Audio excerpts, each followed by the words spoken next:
Thank you.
me how you move, how you get down.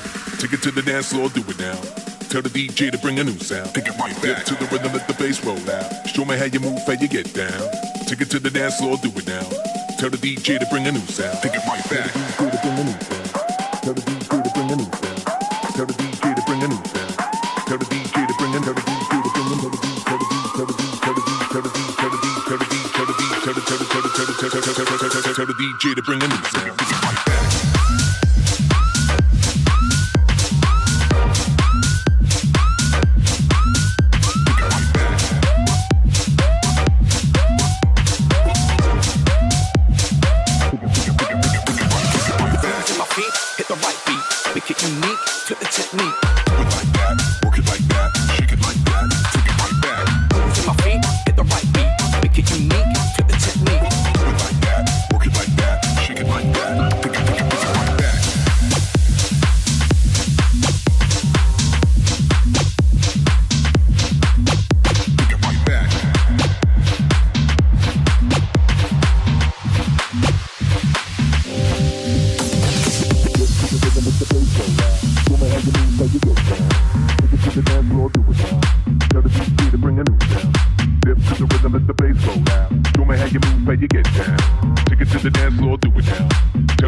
Unique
Ladies and gentlemen, welcome back to the VALORANT low-elo Challengers Playoffs Day 4.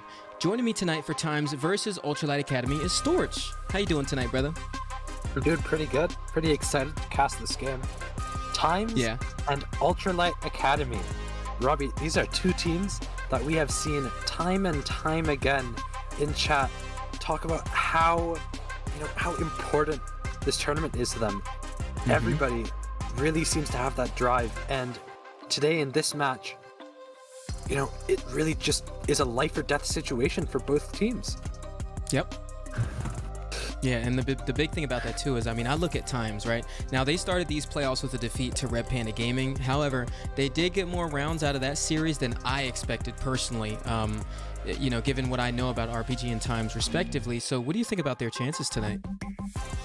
I honestly, I've really liked how TIMEZ have looked recently.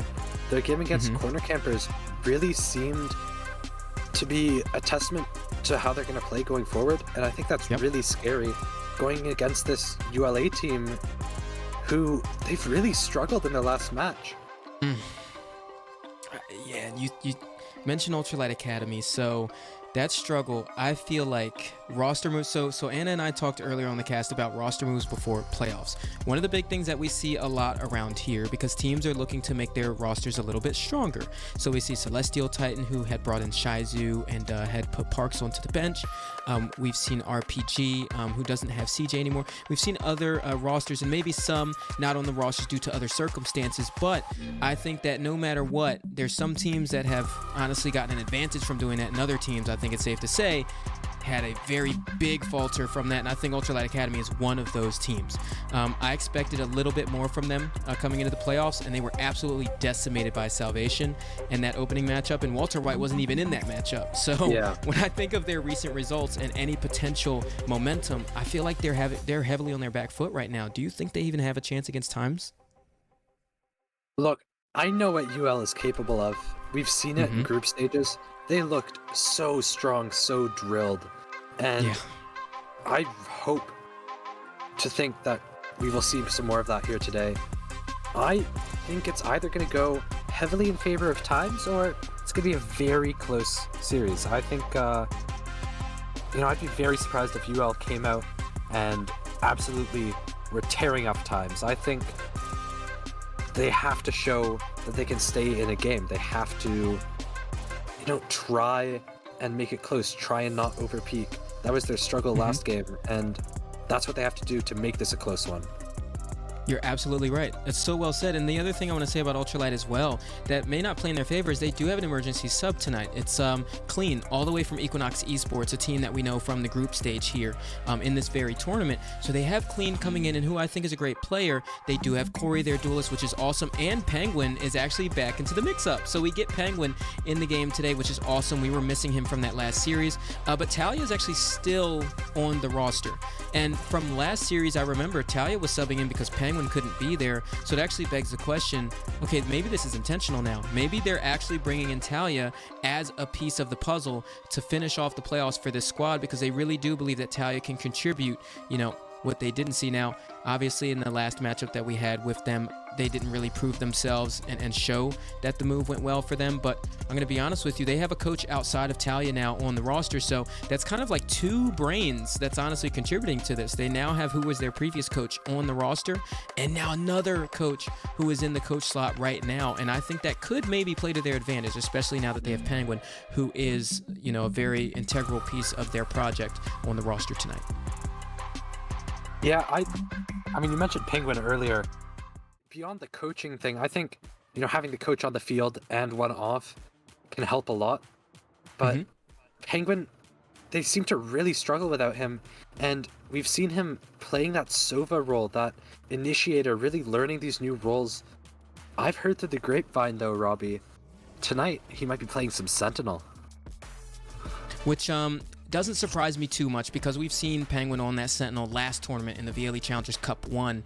He played it so well, and I believe it was actually on this exact squad. We saw him on KJ on Lotus. We saw Penguin playing that Sentinel position, and that was also when he was the latest addition to Ultralight. He actually wasn't on the roster as long as the other players when he at first came in, and he looked really good on it. I feel like him going on to Initiator, though, is a testament to the fact that he's been with this roster for a while. So seeing him go back to that Sentinel means he's going back to the roots that we know is strong here in this tournament, and then Talia coming in as the coach in that Initiator role. I'm assuming she's going to be the one playing it because we saw it in the last tournament, last match that they played. So I'm actually excited to see how that change comes out today. I think it'll be positive for them. Yeah, now Robbie, if you were to select 2 players, one from each team to pick out, to sort of, show who's really going to be the difference makers in this match, which 2 are you picking? So on the side of time, I love that question. For the side of times, I'm thinking NRY every day of the week because he is an incredible duelist, time and time again, that we've seen, times and times again. No, we've seen him all the time do really good things in the server. Honestly, on that jet role, we've seen him play the Neon. I think that NRY is a huge difference maker for times. Right behind him though is Keo, and I may have actually said Keo's name in that sense. So they've got some layers. Now on the side of Ultralight Academy, definitely Corey. I know that we talk about Corey being the lower ranked duelist in this tournament, and he feels like that actually plays to his disadvantage, but I'm going to be honest with you, Corey looks really good with the right pieces of the puzzle behind him because now he's got Talia on that Initiator, and she's going to be helping him get value out of this, and I'm assuming Clean, who's going to be on the other Initiator because Eco plays smokes and IGLs, I'm assuming Clean's going to be the other Initiator here, and knowing that Clean has done that role well, I honestly think that Corey's the person to look at on Ultralight Academy.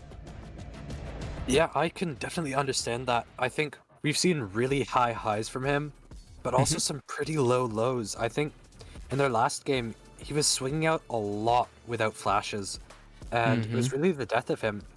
It's up to the amount of server time, the amount of scrims that they've put into the past week to sort of paint how this game is going to go for them.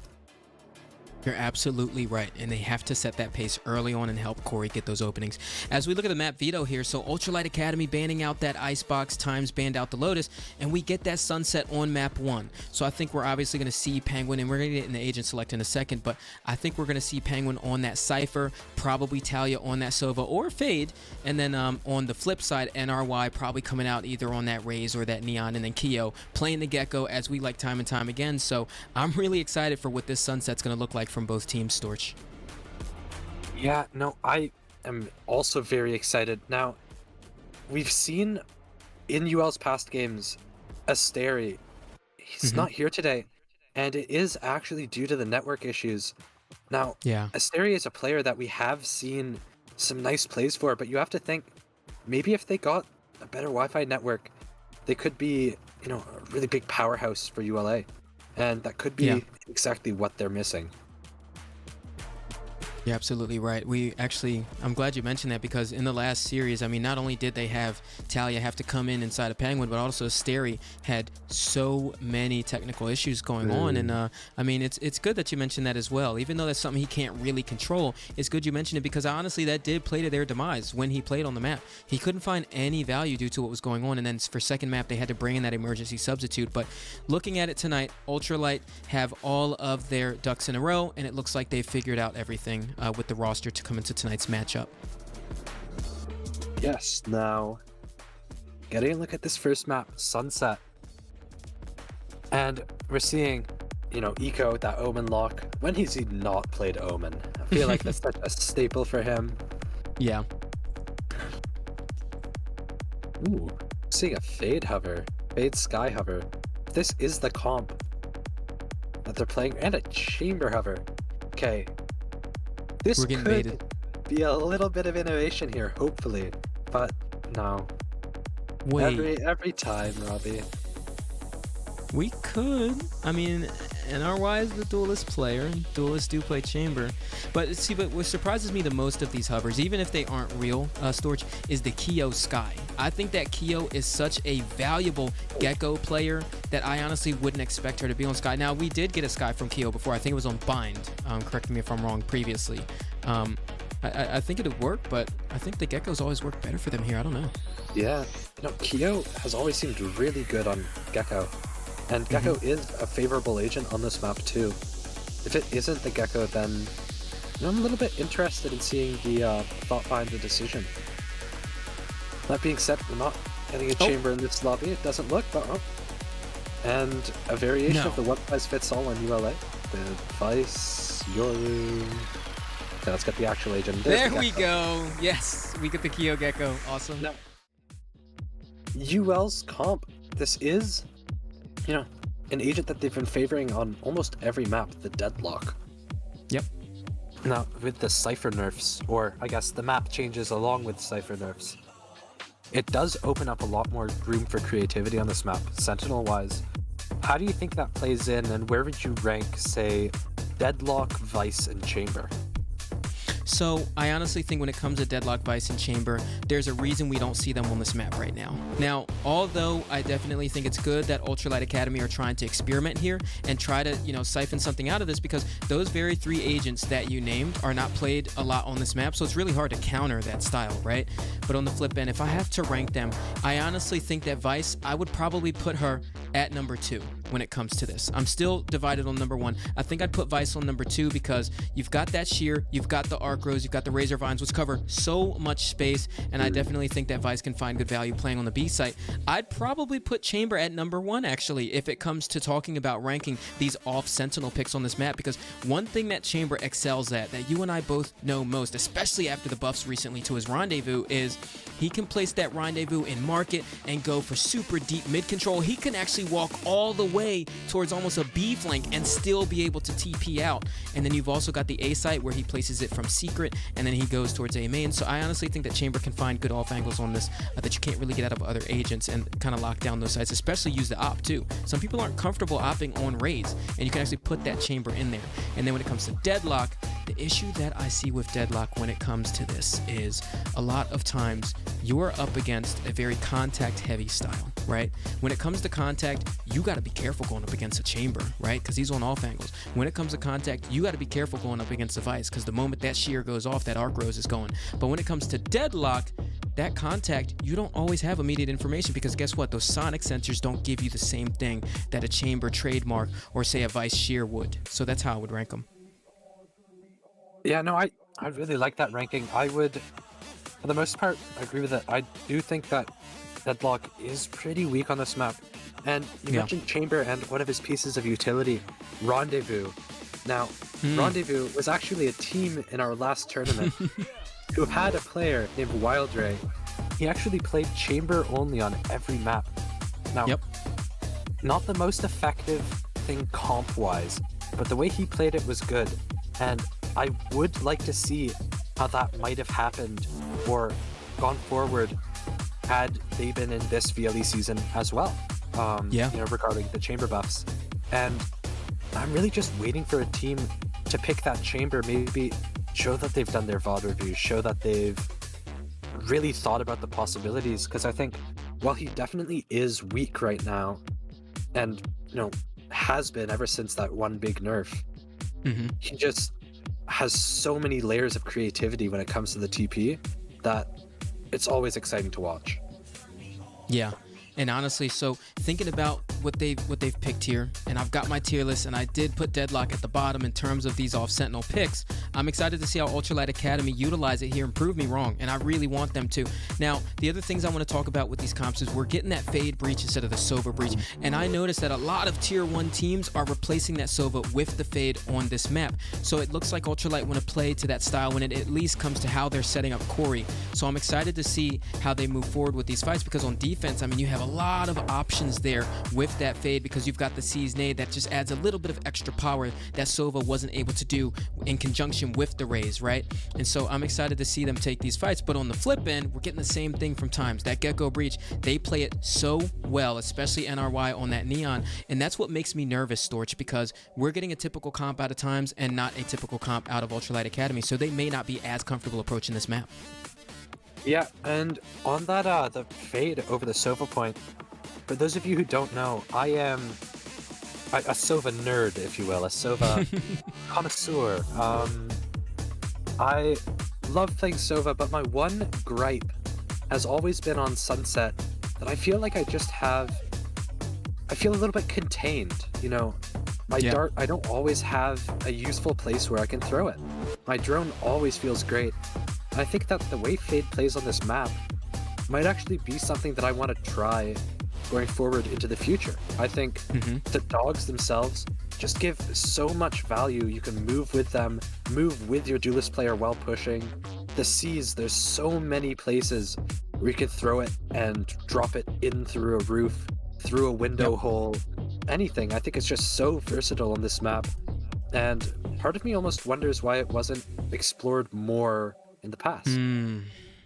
I want to actually piggyback off of that idea because that was one of the biggest arguments that people had when Sunset first came out. Now, Sunset is a very rooftop-heavy map, right? And that is where Fade excels because you have to be able to land that haunt in spots where the ground, you know, right below it, and it's only got a certain amount of meters it comes up off that ground, whereas the Sova Recon Bolt is actually something that's got to land on the surface and scan things that's actually within not just line of sight of themselves, but line of sight of the dart, right? And that's why Fade is good on this map, in my opinion. We saw teams playing Fade when Sunset first came out, and they immediately switched up to the Sova the moment that Cypher became the strongest Sentinel. And now, because Cypher has been nerfed 2 times on this map, not only him being nerfed, but also the map being changed for him, that's why we see that Fade coming back out. I really like the look of it, and you know, excited to see how it plays in this match. As we are now live, we see TIMEZ going towards this A bomb site. You know, pretty standard push. Clashing into that raised Fade though. Excited to see how this is going to go. Yeah. When that raised Fade has a lot of stopping power, they're going to have to be careful how, you know, fast. The other thing you got to worry about too going on to the sites is where those sonic sensors being placed. So I anticipate to see a lot of contact heavy plays here, maybe early on by Ultralight Academy. Or TIMEZ rather. Yeah, and round starting. Here we go. NRY, ready to push forward. He's going heavy onto Corey. Gonna take the early engagement. Corey gonna find a little bit of damage. No kills yet though.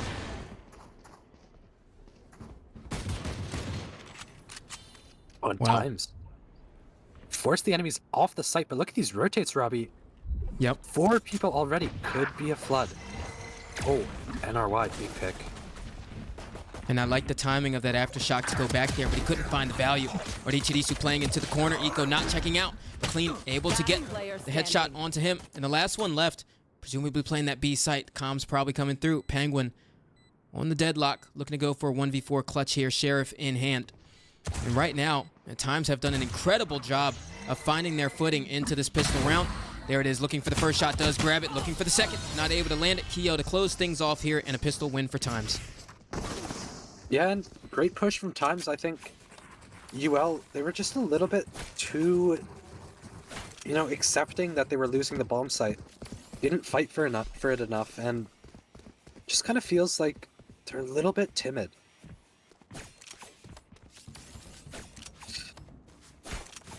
Now, we do have this Raze Fade pairing again.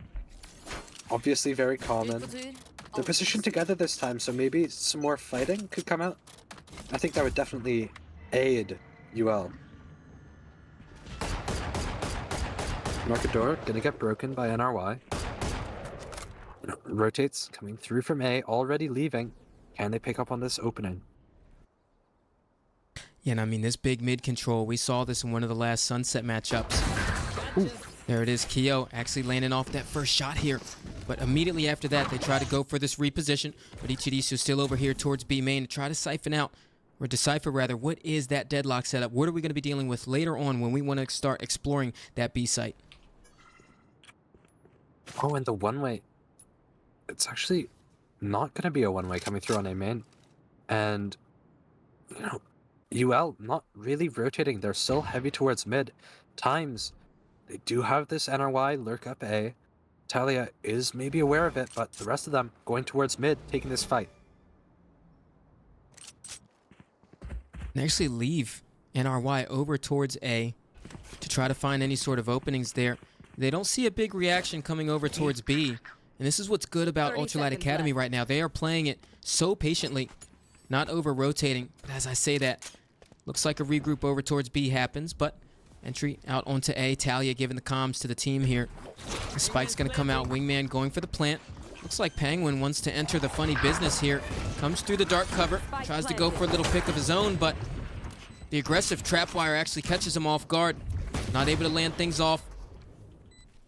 Right now, Clean going for the flash. Try to assist Penguin coming into the retake, but just trying to look for the damage here. But NRY shuts him down before he gets any funny ideas and times. Second round on the board. Yeah, and Robbie, we saw right there, Cypher nerfs coming into effect. Penguin gets caught out by the trapwire, but he's able to make it to cover before that timer's up where he gets revealed. And so, can't really spam him.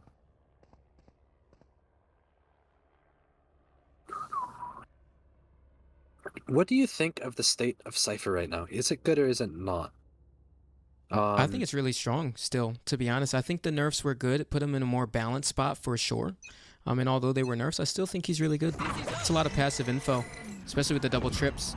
And he's really the only Sentinel that has, like, very convincing map-wide presence still, right? You think about that KJ, everything is still very proximity-based. Same thing with the Chamber. Although Deadlock isn't proximity-based, a lot of the utilities she has to use, such as her grab net and her barrier mesh, are proximity-based. Yeah, and fast Clean to market. Wow. Ooh. Yeah, that was rough there. But flashpoint towards backside. I couldn't manage things yet, but the second layer here, though, Storch, is Penguin. And although they're going to opt to play for the retake here, that Wingman is going down for this. Now, times are definitely on the cusp of a bonus conversion here. But Ultralight Academy looking to come into this one. Kyo. Kyo stuck in default. Has got a bunch of damage. Trying to push backside off that flash.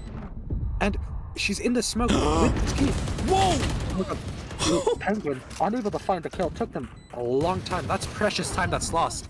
Now, bomb taking down. Worse guns for the side of Times. They have the Sheriff, and they do have one Vandal. Time taking down, 2v2. Is there time to defuse? And the whip coming up for Virtue and Eco. And Ski gonna swing through a smoke and pick up 2. Wow. Wow, indeed. I mean, that's not what you want if you're Ultralight Academy or a fan of them right here. I mean, the thing about that Storch is it's always that micro. I mean, although you can play the genius game, it comes down to hitting the shots at the end of the day. And that's exactly what Ultralight Academy couldn't do in that situation. And one thing you mentioned during that retake that I want to bring to light is losing precious time. We've seen a lot of situations where teams play a little bit passive in their, a little bit too passive rather, in their approach towards the retake, and they weren't able to land those shots. Had they have more time, they would not have had to rush the shots like that. Yeah, and stun coming through, gonna pick up Corey. Times now pushing fully towards the A site. NRY all the way into market. Gekawalt coming through, that flash, gonna clear out sight, not get anything, and that's gonna be dangerous to recover in that CT smoke. Spam coming through, Corey just gonna play safe. And the plant's coming down now. Yeah, and I mean, that Thrash, you're absolutely right. It's in a position that's really hard to go for, but the paranoia comes through. They want to take that CT control. Fast lane invested by NRY, but looks like it's a bit of a bait play. They're not actually going to go into CT here. Have this engagement happening towards main by Ski. Aftershock from Clean, but it's not able to take them down. Neural Theft invested, and they both are pinching right onto the site here. Penguin and Talia moving forward. Haunt comes right on through, and now they're aware. There's a lot of pressure over here. The Thrash, in fact, did get connected. Goes right onto Corey as the ability gets connected on Ichirisu. 1, 2, and 3. There it is, 4th for Times. Yeah, and that is so big, especially because NRY has just disconnected. And so we are going to get a pause here as we wait for NRY. And it feels like every match that ULA play in somehow finds a way to, get some technical difficulty. Yeah. I wanted to touch on a bit of what you said last round. You said at the end of the day, macro can only matter so much. It has to come down to micro and the aim. And I think that's sort of what we're seeing here with this Neon over the Raze. I think that's purely what the choice is.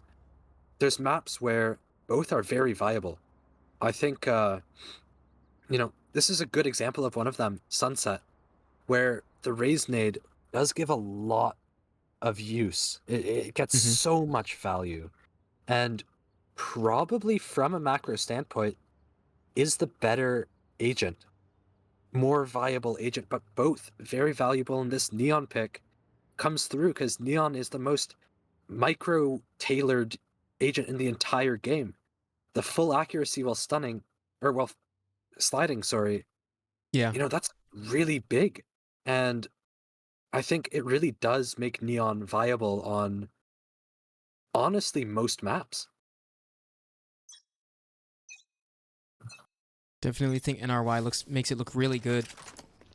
And as we figure out the tech issues here, before we head back into the action, I want to talk a little bit more about this deadlock here. So we see TIMEZ avoiding that right now, Storch. We've gotten a lot of rounds over towards A here. There was a round we got to plant over towards B, but most of the time these guys are exploring A in the early rounds, and they're really sending someone over towards B to try to decipher that deadlock setup. And it looks like what the game plan is, let's figure out where deadlock is playing so that we know where we have to play careful towards the sites, you know, and let's play to our advantage in that way. And that's one of those situations where either we can actually get the deadlock over towards the A instead, as they see that A is being approached heavily by TIMEZ, or you still have deadlock set up the sonic sensors over towards B, but have deadlock go over towards A and maybe utilize the grav net with a play with the rays and have them go over towards B and still get value out of those sonic sensors. You really got to play those mind games and switch up the Sentinel utility. And I think that's why deadlock has to play a lot more dynamic and is an off pick, you know, in conjunction to other Sentinel players. Oh yeah, no, for sure. I mean, just look at the wall, the GravNet, as you said. Like, all things that you really need to be on your feet, ready to throw off of intel. You can't really have it preset. I think you've absolutely gotten that one right, and Deadlock is just losing a lot of value here. Corey gonna take an early fight towards A main, gonna find a pick, then does get out. TIMEZ now, down numbers, coming towards mid, and Eco is ready for them. Stun sensor and market, other than that, no bodies yet. Does look like Talia's coming over though. Yeah, and the door is closed as well, so they're going to have to break this. Not only that, but one of those sonic sensors from the deadlock is there on the entry pathing, so they're going to have to be wary of that. And it looks like, once again, they just want to bait any rotations towards mid, bait out these fights, go for that door break. And he actually goes in by himself. I actually love that they keep it a bit disconnected there because it gives the other players a chance to come in ahead of him and try to go for those picks. Now, Lichirisu going to have to tuck tail, and the rest of TIMEZ going to have to regroup after that awkward market fight. Yeah, and TIMEZ, they didn't lose any more numbers, so I guess, you know, you can't really discount them for that. And Stun coming through now, pushing towards this A. Now Corey gonna get picked out by Orochirisu's lurk mid. Orochirisu gonna get refragged by Eco, and Clean is ready for this A push. Yep. It looks like he's gonna try to get ahead of it with the flash as well, but it was a little bit early. Premature. Right through that dark cover though, Spy Cam does get the information. And the wingman's still able to go into the site. Aftershock not able to be invested to actually take him down. So we get the spike plant here, but Ski is in a very pivotal position right now. 3 players towards this space. Prowler clears out the site. It looks like he wants to come right on through. Battalion, the coach's mind, so aware that that is exactly how they're going to play around that position. And there it is, first round on the board for Ultralight Academy. Yeah, and that's a great round coming out of that timeout tech pause. Now, I don't think we really mentioned that, but during that tech pause, ULA, they did actually call a timeout. Now, I think that that's actually an ingenious move. I think typically you go down 4-0, you kind of want to hold off on that timeout until, you know, round 6 really is when you can start thinking about it. But there, you have that tech pause, you call the timeout, you get your coach for a minute, and then after that, you get to debrief your IGL. He gets more time to sort of think, and I think that really helped you out.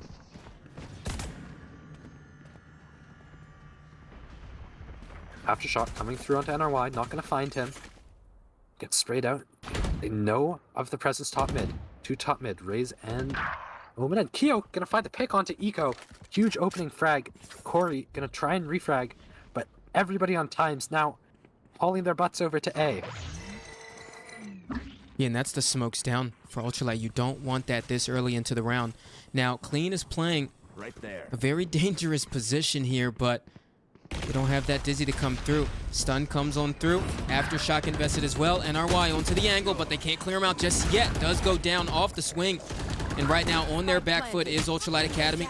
They do have the Annihilation from Penguin to be able to be invested here. Should he get enough picks? Gets one, doesn't get away with another. And Talia looking for a response, but with 4 members standing for TIMEZ, it's very unlikely. And she could farm Nightmare here and just save, but just regular save coming out. And you look at Clean. Now, remind me again, Robbie, what's the call out for that place? I believe it's safe, correct? Didn't look like quite safe a spot, safe position. You know, not quite a safe position to play in there. No. Little honestly, I call that danger now. That is just danger. Kyo really hunting this kill. Doesn't look like she's gonna find it. Talia just opting to hide. And UL off the back of a great round from them where they've won. They just seem to be a little bit careless with their peaks there.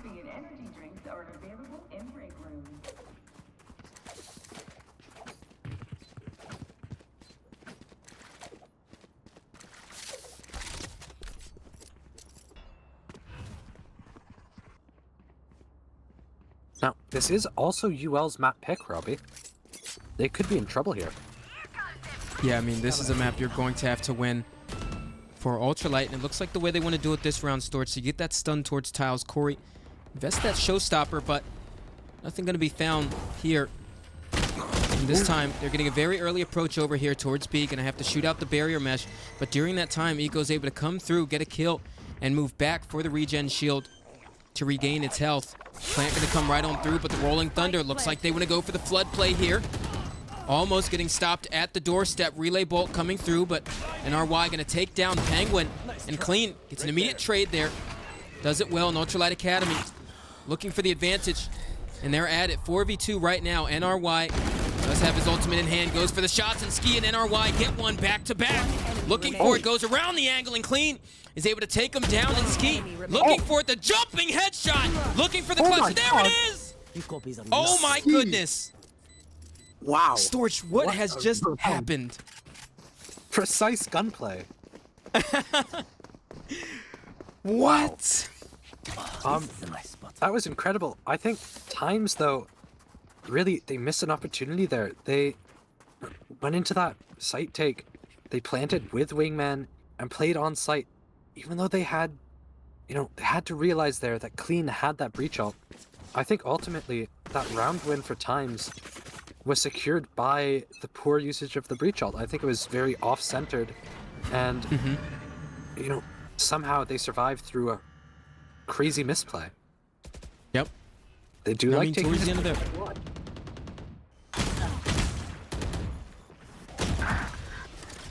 Yeah, Corey wasn't going to win that one. But I was going to say, towards the end of that round there, I mean, it was another testament of not taking their times with the shots. I mean, had Ultralight won out those gunfights that they were taking dry later in the round, they would have been able to just take it. Yeah, and Clean banking on getting one with Ghost here. He's going to get scanned by the Neural Theft. It's just going to be stuck, and it really seems like he's just dead. Yeah, Kyo going to find him popping through the smoke as NRY is pushing onto the site. Eco trying to look for something a little bit cheeky here. Can't quite find it. Smoke going to fade. And that's damage onto Talia now for the retake. And there's only 3 left standing as well. I mean, but this is a round that they're really going to need. It starts to get really pivotal, these round losses on the side of Ultralight Academy, because it's economy that starts to work against you. Wow. That builds up, but XD takes down 2 of them. Eco looking for the Shrouded Step on top from Ridichirisu, but not able to capitalize. Flawless from TIMEZ, and they are running away with this one. Yeah, poor to what, man? I mean, he's fairly young, too young to have his hair turning gray, and those hopes of keeping that hair health might not be great after the results of this game. Yeah. And the other thing too is, I mean, they're starting to look like they did in that last series. Looked okay early on, and the rounds were pretty close though, so I'll give them that. But yeah. Yeah, and same approach as always. NRY taking towards tiles, breaking that market door a little bit earlier this time, and Eco gonna look to try and capitalize off of it. Although Thrash is coming through, Eco's gonna have to get out. TPs, but he's still gonna get caught by it. No, he isn't, because they break it. Eco and Talia now have to hold this Boba position. And look at Penguin. He's backside, ready for this. Yeah. And I mean, going for that plant though. And they have access to a lot. The Nightfall is actually gonna come through first. Annihilation invested, but not gonna take his time with it. The new trajectory of that pacing is a little bit different there, and he didn't account for it, but the Rolling Thunder to come through, NRY to take down 2, Ski with a 3rd. And before you could even blink, everybody going down for Ultralight Academy, once again losing out those late round gunfights. Now, for those of you who don't know, Robbie, he actually coaches me on a team. And one of the things that we've been talking about a lot is response util. You know, if you look at Haven, Paranoia is coming through. You know, you have to be ready to send a stun or another flash to counter that. And TIMEZ, they've done so well that last round. You know, the Nightmare is used, the Annihilation is used, and they just use a Breach ult to null it all. This time the overdrive coming out from NRY. It's almost like they just know this is a free site for them, but look how quickly they have found this flank. Ultralight Academy fighting, but not able to land anything off on that flank right now. Now, what they need to be wary of right now, Talia and Clean, in these positions is they have full backside control and we can be getting wrapped. And it looks like Talia's so aware of that. She's hit her shots there with the Sheriff, going to try to use the Prowess to recover that Vandal here. And now there are players here to assist. But just like that, there's 2 players on the flank that go down. And those are the players that could have been the thorn in that backside to make these positions a little bit more impactful. But Penguin, with the wall bang, is able to take one down towards default, and they're turning this around now with the recovered weapon. But he goes down, and Clean can't even find any follow-up shots. XD to finish things off. 3 on the round, and 9 for TIMEZ. I mean, you can't blame Clean there. The full running, well-flashed headshot is insane. That's tilting. And, you know, that's just been the story of UL. I mean, just really feels like a lot of unfortunate situations that they're put in, and then also a lot of just giving up some ones, and it makes those unfortunate positions just so unwinnable. 10 rounds in, trying to go for a fast play towards A. They are getting the sword.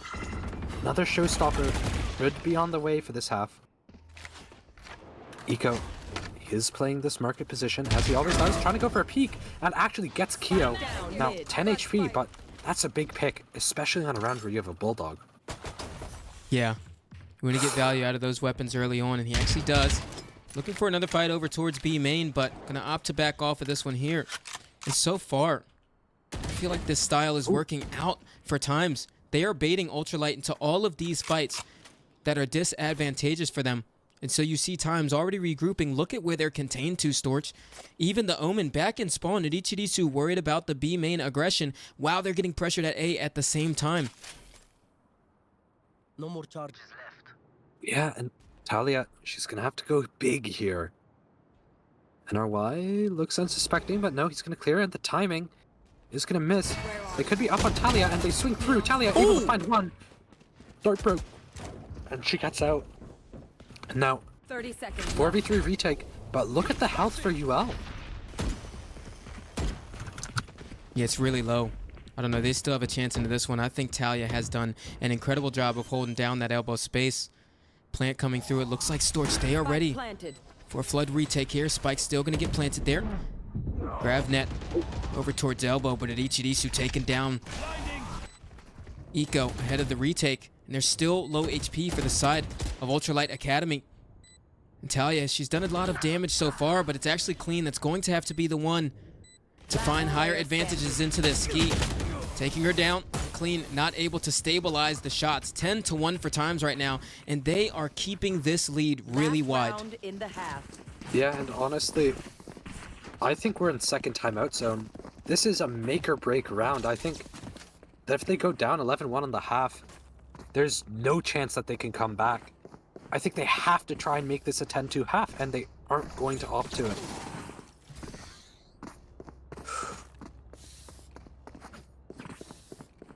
Look at the weaponry as well. Really just... UL They're getting outclassed in every way possible, micro and macro.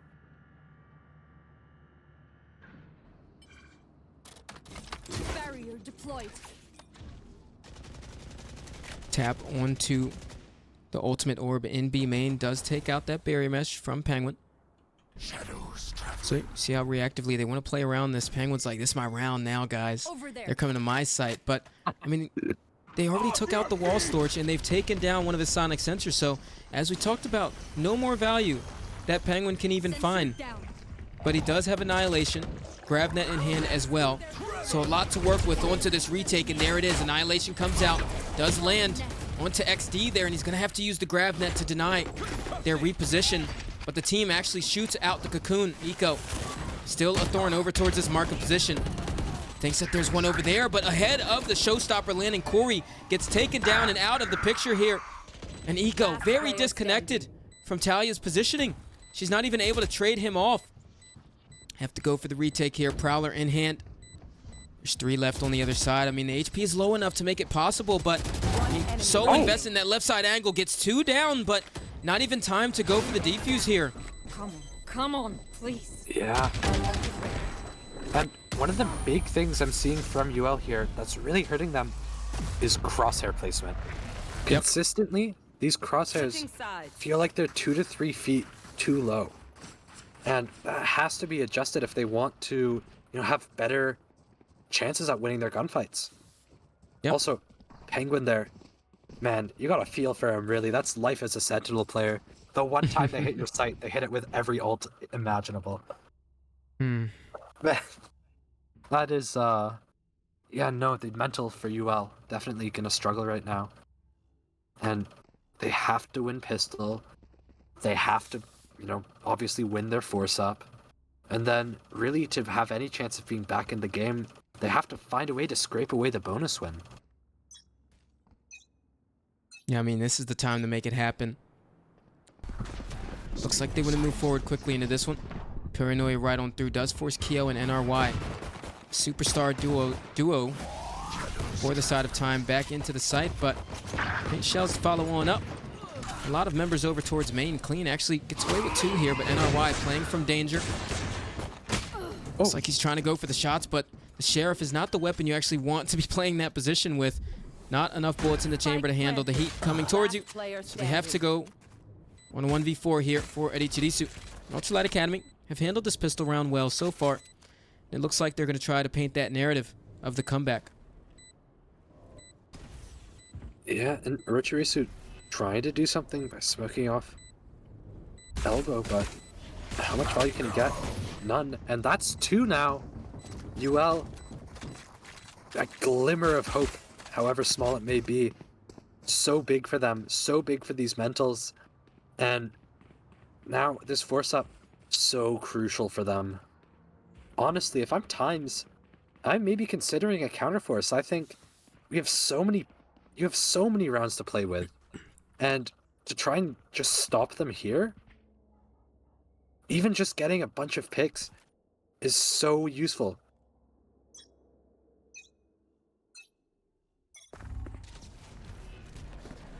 Early smoke coming out onto B main from TIMEZ. UL trying to play around it clean.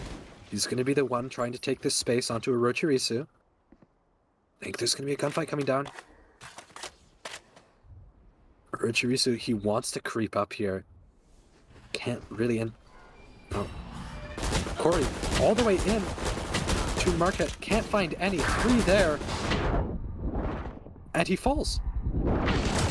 Yeah, I love the way TIMEZ are playing this right now. Although it didn't work in their favor, I love the way that they're pushing and pulling back and forth, left to right, around that market box. That's exactly how you need to play on these eco rounds. Group up those guns and try to bait out gunfights, but nonetheless, XD left for the clutch here. Now they've done a pretty good amount of damage and able to clean things up there for ULTRALIGHT Academy, getting their 2nd round on the board of this half. Now, Storch, you mentioned they're going to need to find a bonus here if they want to actually swing some momentum in their favor, and I 100% agree with you, but we got to see how they're going to do it, because right now I'm not too convinced. Yeah, and here's the timeout. I think, honestly, a really well planned out timeout. Need this round win. why not have a coach formulate it for you?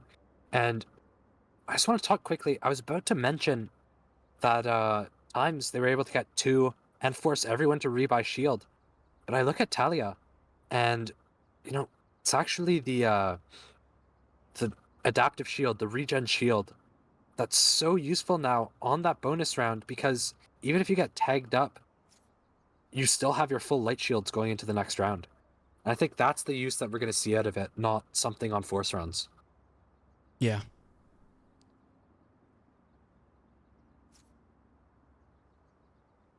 Now, TIMEZ, they have lost both of these rounds on defense, given one was a save and they did look pretty good on it. What do they do here to sort of limit the push from ULA? Do they gamble a site? Do they try to take space somewhere? What do they do? Honestly, I think they can just play it to their game plan. I mean, it's early days here. We're only on round 3 of this half. I think if TIMEZ have a game plan coming into this, they should just play it exactly the way they feel comfortable with it. Because if they try to overcomplicate things too early into this half, they could easily start to plot their own demise. Now, oh. I don't know if you saw that, but Keo threw the Dizzy over the top. Was not able to recover it, but because it was a little bit too forward there. But nonetheless, looks like they want to approach this A site again. ULTRALIGHT Academy moving forward into this, but the picks so far have been on the side of TIMEZ. But there it is. Trades come through, and even Keo feeling the firepower from main. Oh, but Penguin, a huge error there, swinging into the one-way. Gets absolutely taken down. Wow. And ULTRALIGHT Academy completely dismantled just when you thought things were starting to turn around. But Talia's in the clutch situation here with the Bulldog, able to land a lot of good shots. Takes down Keo to 1 HP, but Ski on the fadeaway is able to get the headshot and close things off for TIMEZ, and that is map point. Yeah, and man, Ski is on fire this game. Headshot after headshot. I feel like every time I look in kill feed, you know, and his name is there, it's always that one tap. So clean with it. Rochirisu and RY both doing really good. Keo, a little bit of a slower start, although her util for the most part has been very useful. Now, we look over on the side of UL, we see Talia, only player who currently has a positive KD. And I think that really just shows how this game has gone so far. I think it's just been really hard to find it. And Corey just in Orochirisu's face with a Bucky. Wow. Cage triggered. Yeah, that's going to leave a mark. Ski, they're going to fend things off here towards the B side. Cage going to be triggered so they can't see him from main. And he actually gets 3 from the market space. Doesn't even matter that he gets ulted here. Still alive, but goes down finally to the Vandal of Clean. And already on their back foot here on map point is ULTRALIGHT Academy. Talia and Clean looking to get a clutch here. Mosh Pit invested.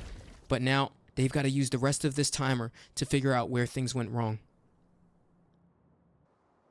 Yeah, and I mean, I said that in the pre-round that Ski, every time, just whatever he touches turns to gold, and we saw that round. 3 kills, 3 headshots. Phenomenal from him, just a little bit of an overheat. Clean, gonna try and re-clear mid. 60 HP, 1 HP to this Guardian. And RY, he's gonna get the info that they're both running towards A. He just has a free flank here. 30 seconds left. Yeah, they're definitely going to have to be aware of that pretty soon here. I don't think they're aware of the time that he's getting on this flank, too. He's making a lot of space. Plant comes through from Talia. Haunt towards CT to make sure things don't get weird for just a second, but the Aftershock actually misses onto default. They're in good positions here to help each other out, but Talia a bit too overcommitted to the peak here. Clean looking for the shots. Wingman to come through. Flashpoint right onto him. Is not able to dodge it. And the relay bolt closes things off there. XD with the headshot. 13-3 for TIMEZ here on map number 1. Yeah, and the emergency stop. The biggest emergency of the whole game. Unable to find the clutch. Can't really blame him for that, but taking this map is TIMEZ, and that was UL's map pick. That's going to hurt them a lot. Yeah, and that already actually puts you at a disadvantage for the entire series when you're going up against something like that. We've seen it time and time again, Storch. You lose your map on map 1. If that is map 1 of the series, then, I mean, you can say goodbye, sayonara, because it's going to be really difficult. And this is an elimination match, Storch, so you definitely don't want to start things off that way. Yeah, and everybody on UL has struggled to get involved in the game. And I think we look at the leaderboard and it's very clear that they've struggled. Only one player over 200 ACS. And we're really going to need to pull something out of some magical bag to have a chance at winning this series. Yeah, I definitely think there's a big strategic change that needs to come out from ULTRALIGHT Academy, because whatever happened there was not it. And I honestly think the deadlock was a bit of an overcook. I think that they were really trying to bring out something unique there, and that's definitely not a style that played well against TIMEZ. And I'm going to be honest, the way that TIMEZ played this map was a bit ubiquitous in nature, because they showed a lot of presence in other spaces, and even if there wasn't even someone there, you would see them maybe invest a smoke or whatever have you towards an extremity, and at least plant the question marks is, especially in Penguin, is this the round that they're going to finally come to my setup? Is this the round that they're going to finally explore going through these sonic sensors? Are we getting a contact play because I don't hear anything? I mean, I think TIMEZ have played that very well and widely to their advantage. Yeah, and I do think that TIMEZ did such a good job at capitalizing off of these opportunities that they had. However, I do think there was a good amount to improve from TIMEZ. I think a lot of what was happening was a lot of over-peaking from both teams and just the out-micro from TIMEZ. While they might not need the improvements on their problems to win this match, they do need it absolutely going forward against a team like possibly Minji on Sunday. That's the next match that we're looking at. Winner of this match does go on to play them, and that's going to be a tough team to beat.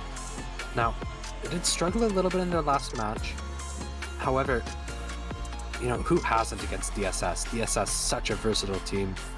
And if you're TIMEZ, you really have to patch these things up before you go further in the tournament. Yep. You're absolutely right. Well said, folks. We're going to find out how this series goes as we throw things to Haven on map 2 after the short intermission. But stick around. We'll be right back.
All right, welcome back, folks. TIMEZ versus Ultralight Academy.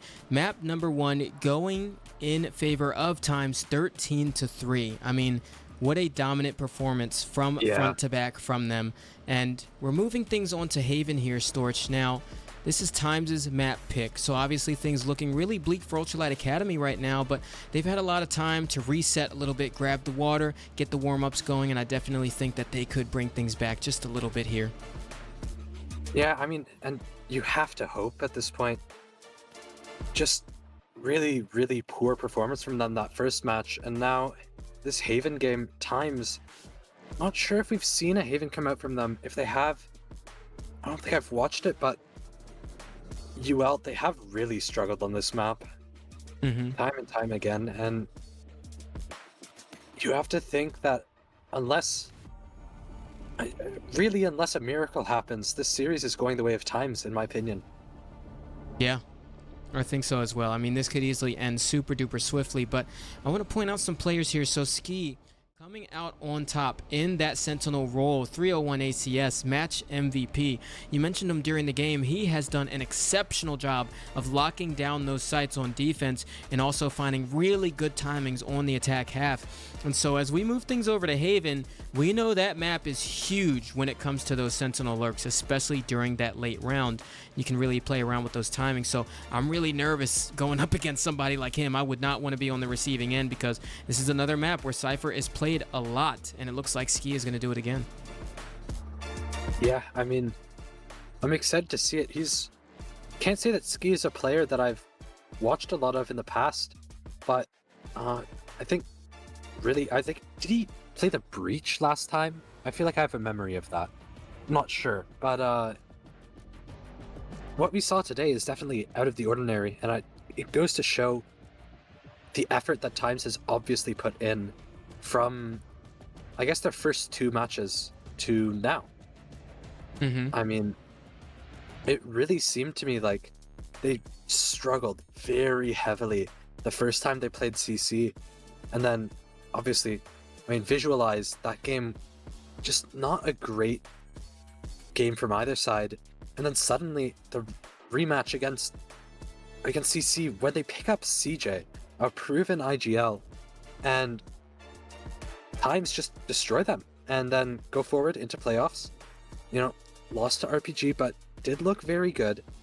I really like how they're playing this game. I think they've obviously put in a lot of work, micro and macro, and it's paying off for them. They deserve this if they win this. Yeah. And before this matchup, we actually talked a lot about that NRY versus Corey matchup that we're going to get out of this. And looking at it here, just from map 1 alone, it looks like NRY is NRY, but Corey is having a hard time finding that same confidence going up against this squad. And I honestly think, again, Ultralight Academy need to help him get these opening picks. We need clean on that flash initiator, you know, to be able to go into these angles with Corey, go for these fights early round, because I think that's where they were faltering, to be honest. TIMEZ clearly just had way more confidence when it came to taking those fights, and Ultralight Academy could not capitalize. Oh, for sure. I mean, it's not even just who's winning the fights, it's which fights are being taken. Both sides not taking ideal fights, but when you sense that your aim is off, when you sense that your opponent might have a micro advantage over you, you need to adjust, and that is all on ULA to improve on this game. Yeah.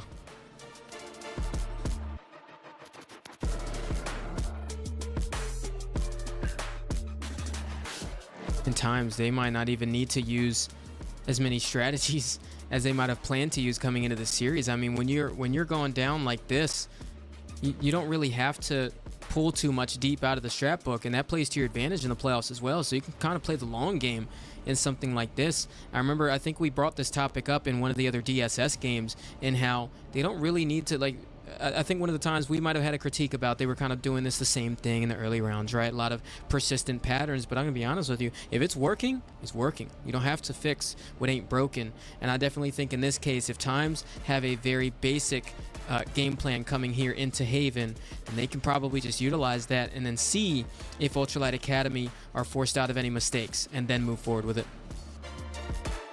Yeah, and I mean, at this point, I almost feel like if you're TIMEZ, you can sort of run it down. I mean, that's just the sad truth. I think when you're outgunning this much, it's fine to experiment with that, just sort of, I almost want to say first strike style. Just the run it down aim diff. And I know I mentioned earlier micro and how good Neon is with the micro. I have to say, if you're playing Jet, you get your ult. Jet ult is so good at capitalizing off of that aim diff. Neon is really good at taking those unexpected quick gunfights against an even opponent, and it makes the gunfight advantageous to you because you're moving, you're crouched, and you have full accuracy. But honestly, I think if you're going against players where you have a clear advantage in your aim, the Jet might be just better because you can just get in their face, get into those fights, and you don't necessarily need that extra movement. And into the comps, we're seeing the Jet come out from Corey and UL. Very basic comp from them. Switched from, the Deadlock Cypher that they've been playing. Now, we see an ISO lock. Could this mean an ISO Yoru, or maybe a look at an entirely new comp? Probably a look at a new comp here, but I mean, what begs the question is, how are we going to utilize this, solo ISO if that's actually what's going to happen here? There it is, yeah, Yoru ISO. Now this is interesting because Kyo is the one on that Yoru, and although we know that Yoru has been used a lot in that flash initiator position, and that's exactly who Kyo is to TIMEZ, we haven't seen it yet here, so this is interesting. This is a debut. I also don't think that we've seen a Sova come out from TIMEZ yet, all tournament. I mean, even on Ascent, they've opted for the Gecko over the Sova, and so, we talked about effort, and clearly if they're playing a new comp, they've done some practice on it, so effort in learning a completely new agent is something that we've only seen from a few players. Now, one of them is Penguin. Penguin, going to be a big part of this game. I've switched onto Initiator, now switched back onto Sentinel. And how much will he be able to capitalize off these lurks? He needs to be able to find that value against this ISO Yoru comp, which really likes taking sort of awkward gunfights. It could be a struggle for him. Yeah. Definitely think that this is definitely a style I wasn't expecting from TIMEZ, to be honest, but I'm here for it. And I mean, if this was something, Storch, that they wanted to experiment with a while ago, but they wanted to pay a little bit more attention to their comfort, I think this is the time to do it. I mean, they just came out of the first map, with a really wide lead, so moving things to Haven, maybe they want to start to explore how this actually plays out in a real match. Yeah, and I mean, I agree with you. It's not something that I expected to come out from TIMEZ, but now that it's here, now that I'm thinking about it, I actually quite like the way it looks, the way it plays, or the way I'm imagining it playing. We'll see how it plays in actuality in 20 seconds.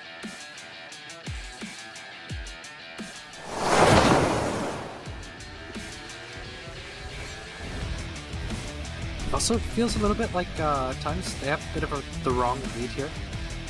UL, heavy prioritization towards A, but this mid push is going to turn into a flank and might snowball into something else. Dart coming out. Not going to get the scans, although shots are coming down. They seem to know that all of UL are bundled towards A here. Sova droning in the open though. Kenny got caught out. Ooh. Yeah, what I love about that early mid play actually is it gives them the opportunity to come into this site pretty quickly on the flank especially. But there it is, dark cover. XD was trying to play around it, but it gets taken down as it does dissipate. And that flank is starting to get activated now. It looks like Eco is a bit aware of it. Next it comes through with the paranoia. Ski trying to use the cage to get away, but doesn't go his way. And RY with the double tap enabled there. Going for the shots onto Penguin under sight. Does land down too. Gonna go ahead and try to reactivate the double tap there. Does get it. Recon confirming he's not out onto the site just yet, but it gets broken at the last second. And Ultralight Academy sweep the pistol round. Yeah, much more convincing from them. Corey getting that entry frag, getting them onto site, taking that back site control. Now, I do want to point out one thing, Robbie. We did see that support smoke coming through from Orochirisu. I think it was actually in the last game that we casted together where I mentioned you know, how powerful smokes can be if just thrown in inopportune places to try and help your team. Like just situationally. And that's what we've seen here from TIMEZ, and I'm really liking it so far. See how the micro goes though. Last round, just getting outclassed in that way. Keo gonna try and fake clone. Strafes a little, gets caught out. Eco with the frag. And RY looking to follow things up as well, but he can't. But Ichirisu was that third point of contact as well. Not able to find it. Corey, tailwind right onto the site, able to go through and find Ski tucked into the corner here. And right now, TIMEZ on their back foot. Ultralight doing a great job Last player standing. crossing their T's and dotting their I's. XD, let's get a little bit of damage for his troubles, but Eco with 4 on the Eco round, and Ultralight getting their second round on the board. Yeah, and that was a great round from UL. I think this map has definitely been the death of them, really, in the last 2 or even 3 series. And surely, I mean, we've seen it here. This is a different look, you know, different pace that they're playing to. It seems like they've improved their Haven. It's no longer the death of them, I guess. I mean, already getting close to where they were in that Sunset game. Now, this bonus, if they can convert it, they can start snowballing these rounds, maybe make a comeback in the series. Ooh, early fight to come through. Orochirisu getting picked up by Talia, and wow, that's a big loss 4 times. No more smokes.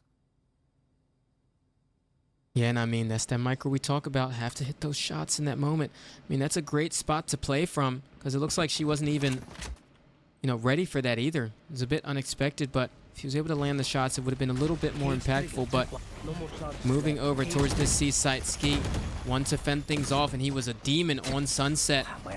As we know him, Spy Cam. Finding out what's going on front site, but Clean taking down Keo ahead of the retake. But Ski moves on forward, and Clean actually takes him down, and he has done so much this round.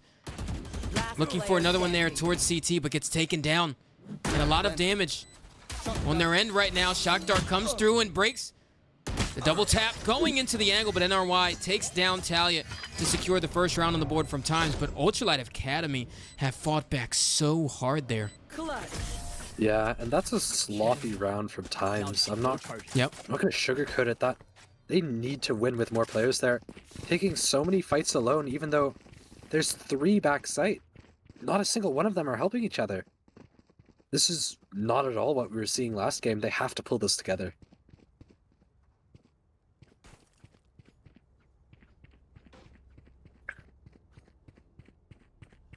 No, back towards this A.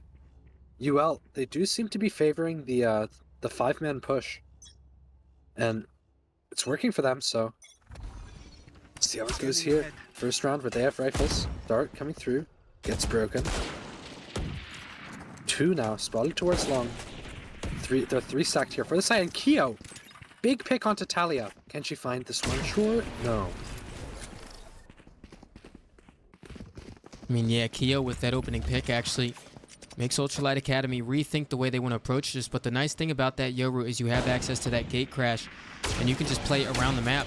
So Keo has already repositioned over here towards C-Link, looking for shots over towards the site, playing into the dark cover. The Marshall in hand. It looks like they actually want to explore going into the smoke here. It actually takes down Keo. XD looking for the trade, not able to follow up here, and the shots so far right now are just not landing for TIMEZ. Ultralight Academy with a really nice response, but Orichirisu with the Outlaw in hand, taking down Clean towards back site. But the wrap from Eco right now looks like it could easily shut this down. Vandal recovered towards back site. Spike tempo speeding up. Going to have to make this one a bit quicker here. The first tap comes through to force out the peaks. There it is. It comes through, but he expects the re-wrap towards back site. He's looking towards the smoke. Doesn't get off the spike in time, and Eco confirms things there as the 3rd win for Ultralight Academy. Yeah, and I think what's also been confirmed that round is that Fish is not watching the stream. He's asleep in bed. I mean, typically when he's around, we see so many eco round wins, and that's not what we've seen this game. I think the first one might have actually been the bonus round here for UL. Now 3-1. good lead for them early in this series. This is a pretty balanced map as well, so any advantage you get on the other half is going to be big.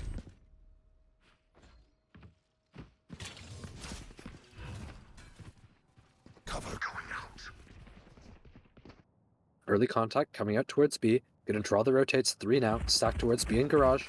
We have Ski still. Holding on to C. He spots 3 or 4 with his cam. Rotates coming through. Now, are they gonna refight through this? Drone gonna spot out Eco. Gonna get rid of that lurk. Big drone from the Spike planted. from XD and retake coming through.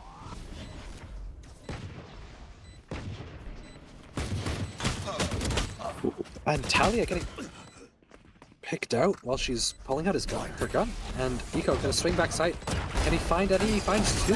Player standing. And RY gonna fall as well. All up to Orochi. And dead.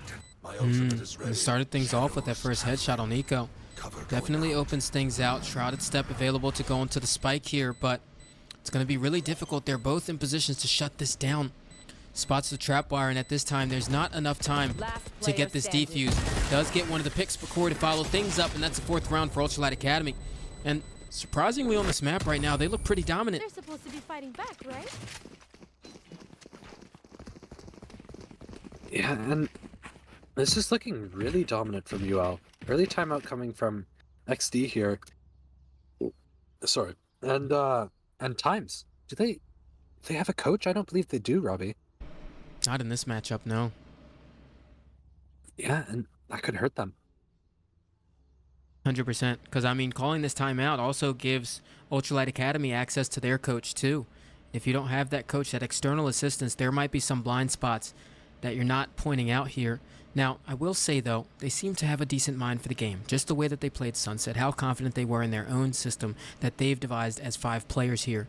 So I definitely think that this is a time to lean back on that synergy that they have as a team and figure out how they want to use that to their advantage moving forward, because, I mean, Ultralight Academy are taking the tempo here. You don't want things to go to a 3rd map. At times have swept that first map, and if your time's in this situation, you want to take it 2-0 here. Yeah, and especially because next map is UL's map pick.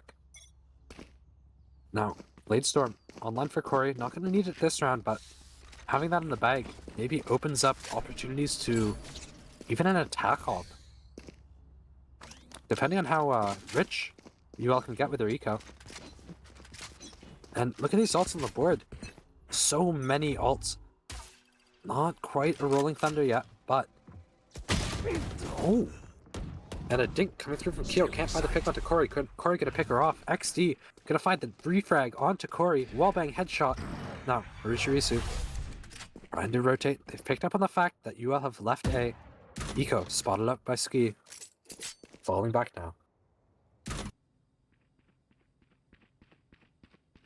Yeah, it was a bit of a phantom moment over there at A. He actually dinged him, but went down because the other one was a Vandal. Yeah. Now, XD gonna hear the drone, gets spotted out, or rather shot's gonna get him spotted out. Talia up towards B now. While her team is rotating towards A, she could maybe fake something, but no. Just gonna fall back. Gonna grab this A site. It is free for them until NRY tries to contest this. Eco and NRY gonna take a fight. Only gonna end up with NRY taking some damage. Let's see what can happen. The entry now, the plant. And there's that Hunter's Fury coming out from XD there. He's able to take down clean, but the plant still comes right on through. Eco, right here, playing towards CT as the smoke dissipates. He brings out the paranoia at exactly the wrong time, but Penguin is on a really good backstab here. He's been in this position before. He could do it again. Probably calling for his team to play time. Takes down the first, and that's Ski. Cyber Cage to come right on through to even further. Go for this backstab here. Shrouded step towards the main position. There it is. Hunter's Fury comes through from Talia. But Penguin got a little too overcommitted to the positioning there. Is able to land onto the diffuser, but she's got to go into the angle, but it's being stuck. And that's all she wrote. The second round on the board for TIMEZ, and a bit of a marginal error there from Ultralight Academy. Yeah, and I mean, NRY, he's gonna get picked off by that the Hunter's Fury. That's a tough one. TIMEZ, Lurico isn't looking great right now. they needed that rifle to stay. And NRY dying for no reason. That's gonna hurt, but another round of the board. Maybe trying to come and claw back some rounds here. I'll find them.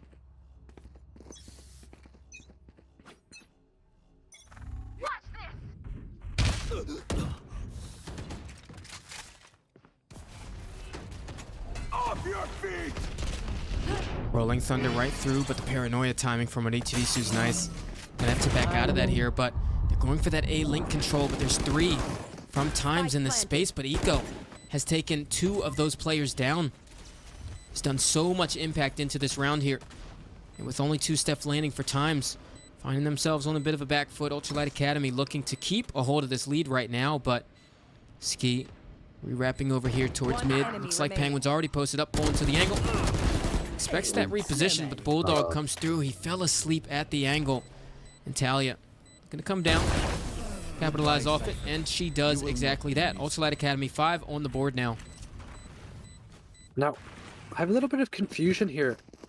UL, they've the crosshairs seemingly gone up 2 to 3 feet, and you know, simultaneously for TIMEZ have gone 2 or 3 feet lower, and the micro end of the game has been completely flipped on its head. TIMEZ really struggling to find picks here, even in gunfights where they should be winning.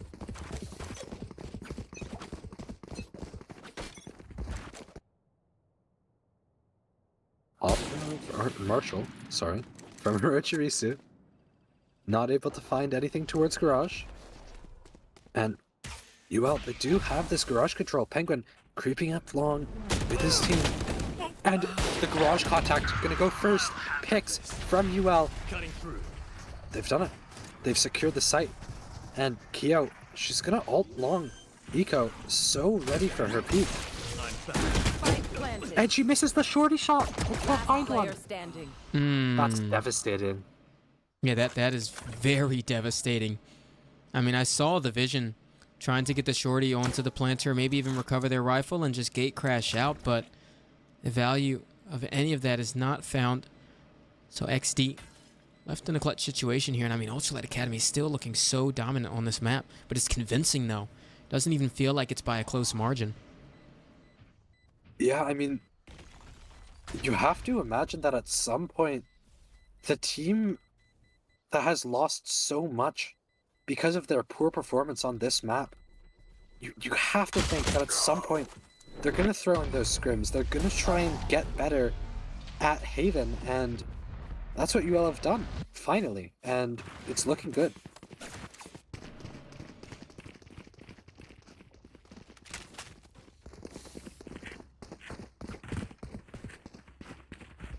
Now, off the back of that round, we are going to see another buy from TIMEZ. XD, he's forced to go onto that regen shield. Oh, no, he does have the money, opting to go for the regen shield, actually.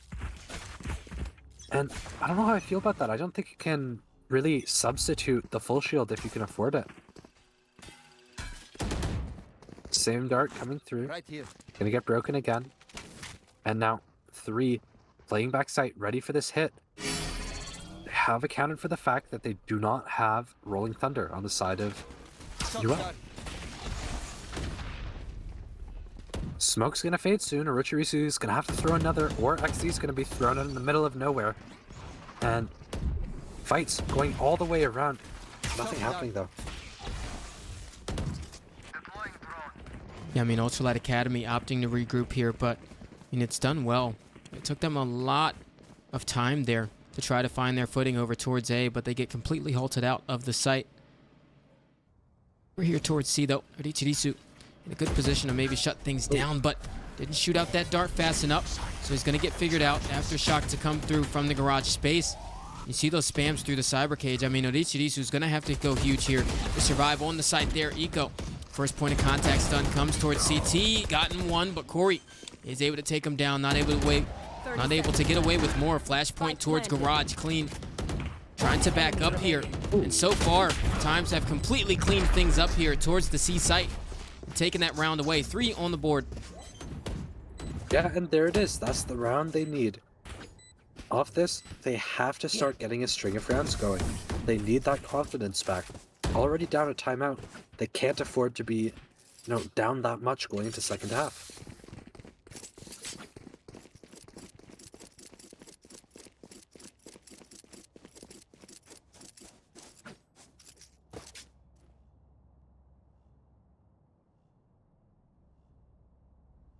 Now, for UL, you found a lot of success earlier in the game from the just full site pushes. Now, TIMEZ sort of getting a grasp of that, playing more for retakes and more for stacks, looking a lot better, very reactive on the rotates. If you're UL, honestly, all you have to do is fake a site. You've conditioned them into thinking that the second there's intel, all 5 are there. Now, it's time for you to put that to use, put that conditioning to use, and fake him out here.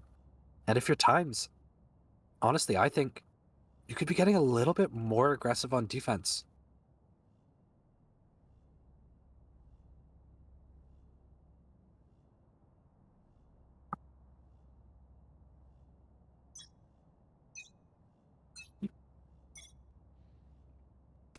And we're live.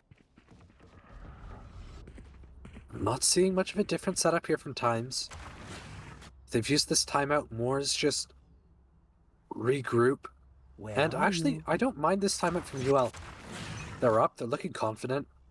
This comp is always great on defense, and just trying to cut off any potential momentum. Shadows traveling. Now, garage approach coming through, looking towards C as well. Dart's already, although Ski, he's set up for this. Dart through now. And UL, they've sacrificed every ounce of map control for this fake towards C long. And now they have to try and re-clear this short position. NRY gonna find one, getting Penguin, and he's able to get out. And I mean, when you're able to take positions like that unpunished, I mean, something's going wrong on the opposing end. So Ultralight Academy not having players in positions to be able to get those trades, but they still want to come towards this A site. They're exploring right into this space. Looks like they want to go for that wide plant. They do have Hunter's Fury in hand, but jumping right out of heaven is Keo. Able to take down the planter, and Corey only left here.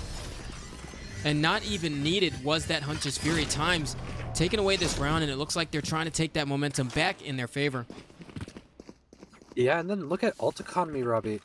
Yes, sure, there's a Hunter's Fury on the side of UL, but probably not getting back that Rolling Thunder, which is, the problem, or not really the problem, but the only takeaway from the comp that is so common that UL are playing is that it's just there's only 2 very useful ults. And now you look at the side of TIMEZ, they have the kill contract, they have the dimensional drift, Hunter's Fury even, just really good. And now the site hit coming through. Corey gonna dash on site, and look who's positioned back site.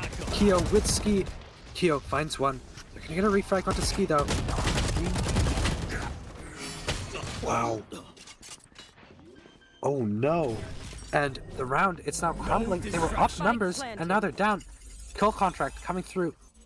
But NRY, his body's gonna have to get defended. If he can even win this, and he does. He's able to clutch up against Penguin. Well fought. Yeah, and that's a big fight to win as well there. Actually almost didn't go his way. Wasn't taking his time with the shots, but both players together here 4 times. Moving through this garage space, but that dart actually catches him out. Going into the angle is Talia. Looking for the clutch here. And there it is. The ult comes right on through. Looking for it. Able to take the first one down, but doesn't get out of the Hunter's Fury fast enough. And the half was actually able to come through, and NRY can get the rest of it, and TIMEZ getting away with that round by the skin of their teeth. Yeah. Now, at a first glance, what Eco did kind of seemed like a brain-dead play. I think what he was trying to do, he saw the dart for a while, had his gun on the dart for a while. I think he was trying to shoot it out, then maybe go for a TP out. Not exactly sure. Interesting nonetheless, and he does get picked out by NRY, the wallbang headshot. And the rounds, they're just looking really good and layered for TIMEZ, ready for the retakes. They seem to have those protocols down now.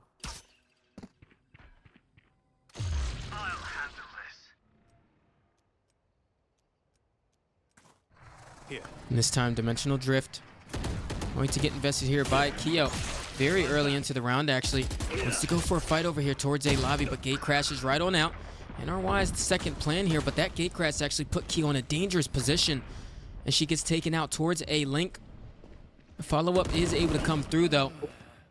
So it gets pretty even there, but as I say that, Eco takes down Ski. It looks like they still want to approach this B site. XD, the other one here to actually fend things off, but Erditurisu does hear the rotation coming over towards the C site. The spike, last one in, only three members standing for the side of TIMEZ. Ultralight Academy with a good advantage here. Spike planted. Neural Theft in hand from the shadows.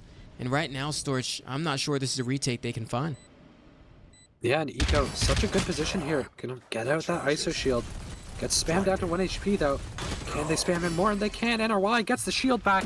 Now, NRY on a roll. There's two. Two more alive. Clean. And Penguin, they're gonna have to try and win this round. Breaking shield. But the defuse, it's just coming through. They can't stop it. ISO wall coming out. The contingency. And round win. Wow. Wow. And look at how layered that was, Robbie. They realize, you know, we have that ISO ult up, or sorry, the ISO shield up. Okay, my arms are good. We can stand in front of the bomb, and then as soon as that shield's going down from the spam, the contingency being used to just stop any bullets from coming through. Very well layered. It's amazing. And I'm honestly really impressed with what we've seen from TIMEZ without a coach. It feels like their timeouts, Right there. they have been very useful at just, you know, realizing what's wrong and how can we fix it? How can we layer better? Now, on this defense, UL, they do look like they're going to get aggressive here with this breach jet. Always good. Not really something that we've seen in VLE so far that we've definitely been missing. Sun coming through along with Dart. Going to scan out Ski. Corey now looking maybe for a fight.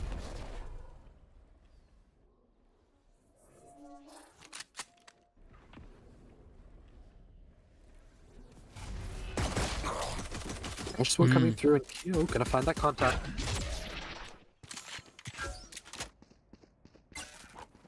I love this. They're applying pressure so far across the map right now on TIMEZ. They've explored every extremity here, but NRY has found his way walking out onto the C site. It's a full contact play here. Spy cam, gonna spot him out, but it's actually a passive setup by Penguin here. And so he's able to get that information before he can get any further into the site. Battalion, the point of contact here towards A's site. They peek into the angle, but the shot's not able to land. There's still five left standing for TIMEZ, and they have found success so far in this pistol.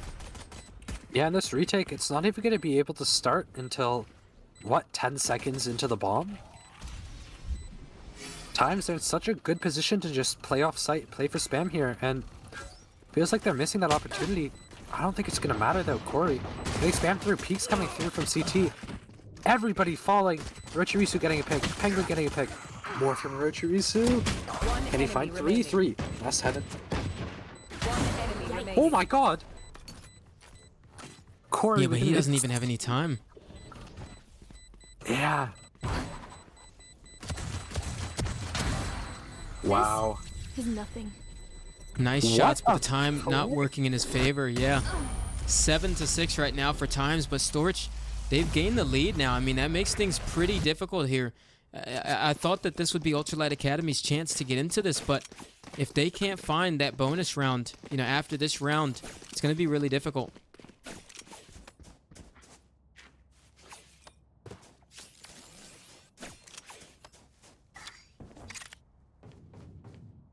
This goes here. Yeah, I think UL, what they really have to do is they're getting aggressive way too early. We saw that with the stun there. Stun coming out immediately. You need to wait for that contact short. You need to wait for them to walk up onto your jet so you can take a more close range fight, which just doesn't work with that Sheriff.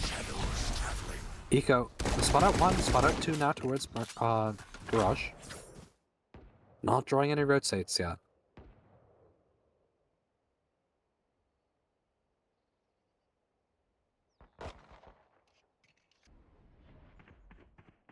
Ooh.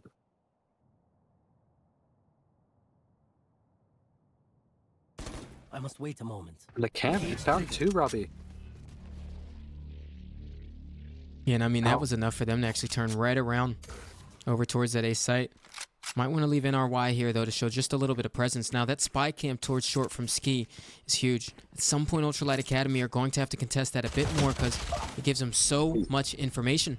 And right now, you see them capitalizing off of it, moving right towards this A site as the dark covers come right through. But look at this. Because NRY stayed over here towards C, and they got those picks at A, he can hear those rotations going towards the other side of the map. And this is exactly where they're coming.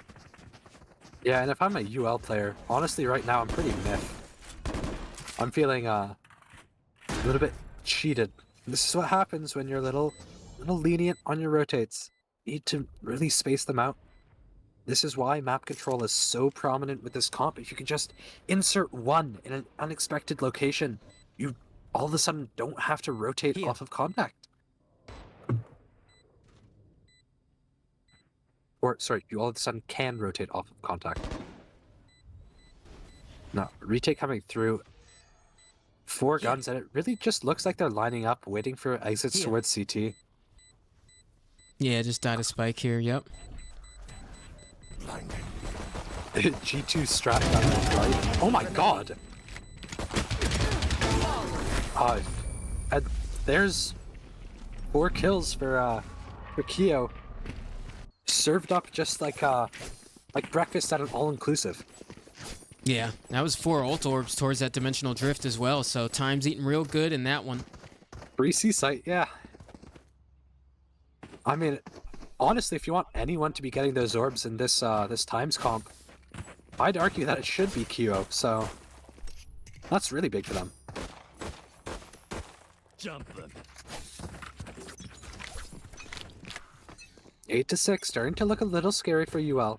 This game is their life in the tournament. They need this. Camera taken out. And Penguin, alone on C site, gonna allow himself to get isolated. Looks like TIMEZ. Looks like they're actually gonna hit here. And they are. Out comes your wall. In comes Clean. And no, they're just gonna be forced out to retake. Oh. And usually before you saw Keo come out of those dimensional drifts and try to go for a pick all at the same time, but this time gonna opt to come out because they're so aware of how she likes to play it. But look at Ski on this mid lurk right now. Now there's 2 with their back turns towards him, but pretty soon, if he doesn't move forward here, they're going to get weary of it.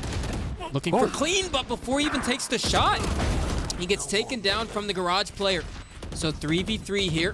Ultralight Academy looking to come into the retake here, and this would be a pivotal round right now, but all the members going down on the side of Ultralight. Talia looking for the clutch here. The bullets are not able to land for it. Ichirisu, he takes out the classic and he can't finish it off. Talia keeping Ultralight Academy in this. Wow. That was a clutch of all time, Robbie. Honestly, I have no words for that, but Hunter's Fury online round 3. That's really nice. Now, if you're TIMEZ, you really just have to focus on those retakes. You need to get better post-plant positionings. Corey, I mean, he's going to have this Guardian here. Just not a great buy from UL, and everybody on TIMEZ, they have their rifles. This is going to be a tough one for them.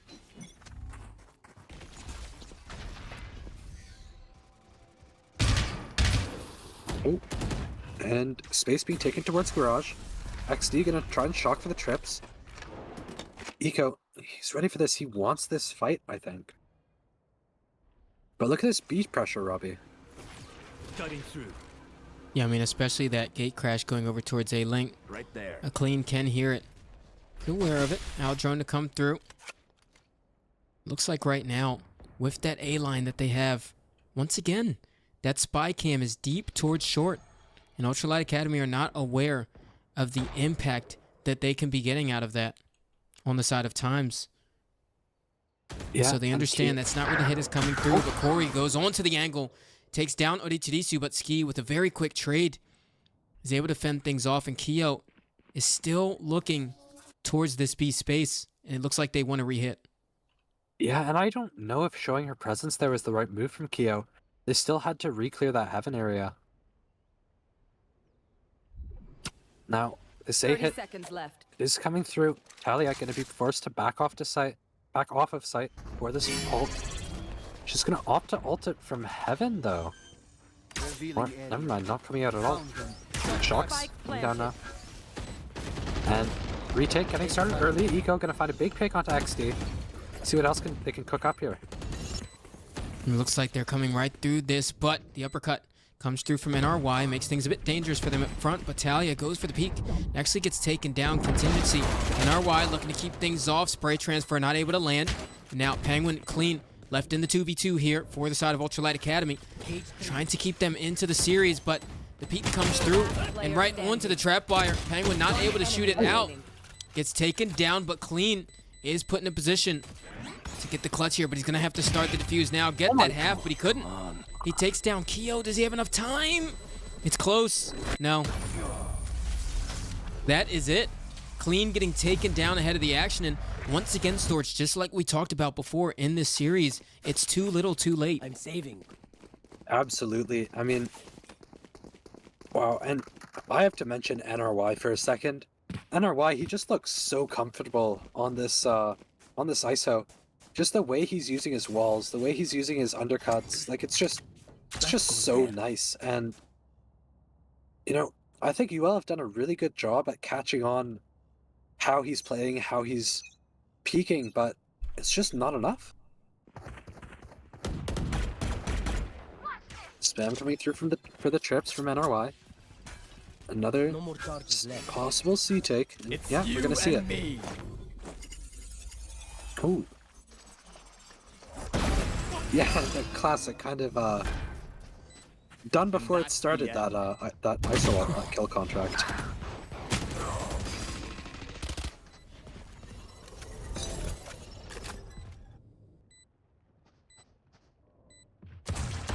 Oh, Last player Uh-oh. standing.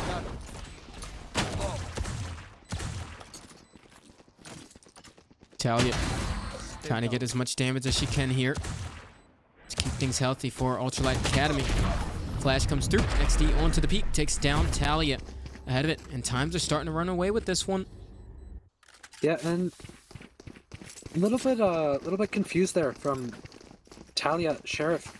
It is a 3-pen gun, and you know, walls in Valorant are notoriously paper.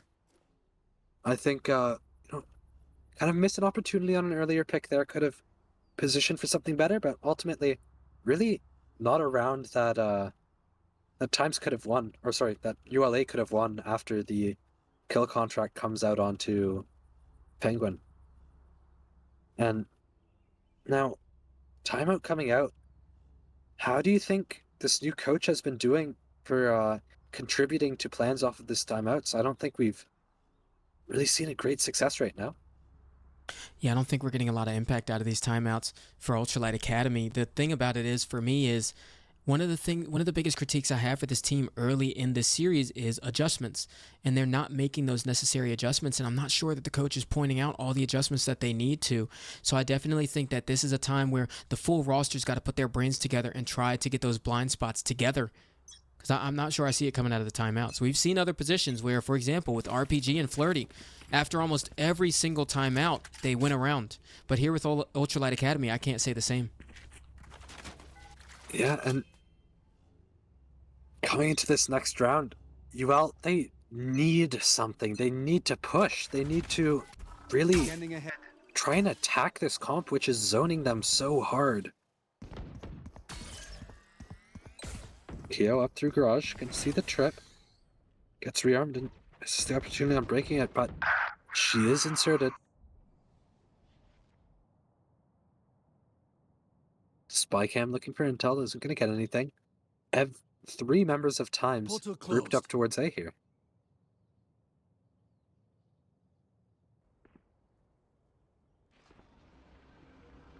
Drone coming through.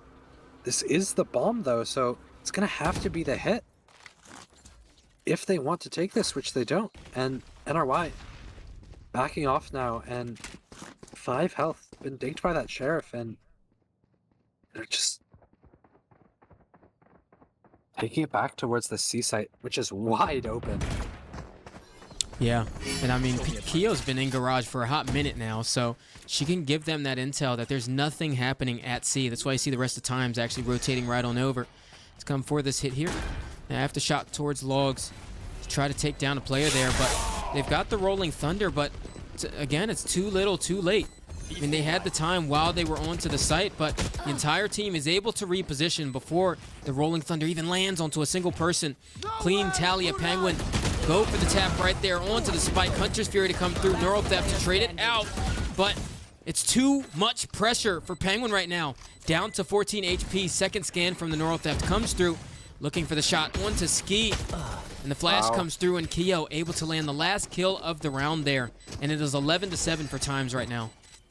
And time and times again, TIMEZ just find such great ways to infiltrate this, you know, I wouldn't quite call it a backline, but this semi-backline that you all have. Like, we look at those garage pushes, just so good at suffocating their opponents. This is looking scary going forward in the tournament. Yeah.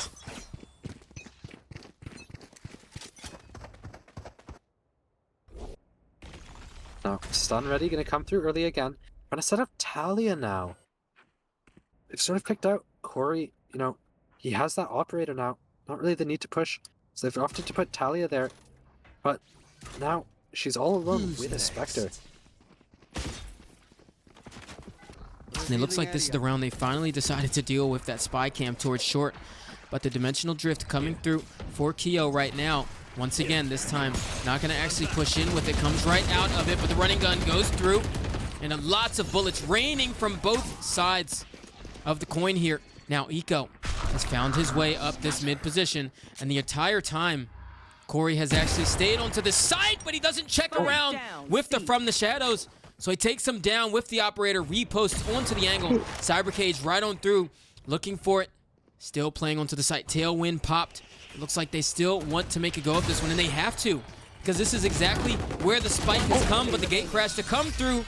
Forces are out of position, and all 3 kills for Ultralight Academy at the end of the round go their way, and they've gotten their 8th. Yeah, and that's the round you need for UL. I mean, 5-2 on this half. They need to stop the momentum. Now, Corey, he does have this off. We've seen how much value he can get with it. Will he continue to find these frags?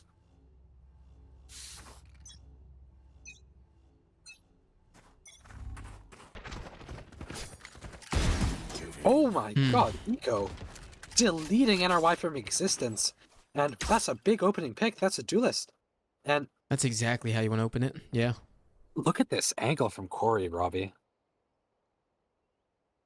I don't think it's going to find anyone, which is unfortunate for him. But yeah, now TIMEZ dripping up towards B. They don't really look like they want to take it, though. Sort of positioning for this. I thought he was going to see the barrel. Oh! Sleep, brother. Yeah. It looks like Ultralight Academy are doing a really good job of shutting down that information at A that they were getting with that spy cam before. And so now, going into this, looks like TIMEZ are having a hard time adjusting what that A presence is actually going to look like. They've got a firm grasp on it. And look at Ultralight Academy right now, looking completely different on this map. Kio looking to help fend things off over here towards B. Goes down to Eco from the Shrouded Step. Norichirisu left in the clutch situation here. 1v5. Very unlikely, but Ultralight Academy are looking to keep themselves in this series right now. Already a much better performance than what we've gotten from last game. Yeah, and I mean, I do have to say, some of these plays from both teams, really, they've got me a little shocked. You know, I've been making Star Wars death noises, or Lego Star Wars death noises the entire time. Yeah, and just the angle clearing has to improve. Orochirisu is going to be able to save this gun, but that's about it for TIMEZ. Yeah, and here's the timeout. This is what they need.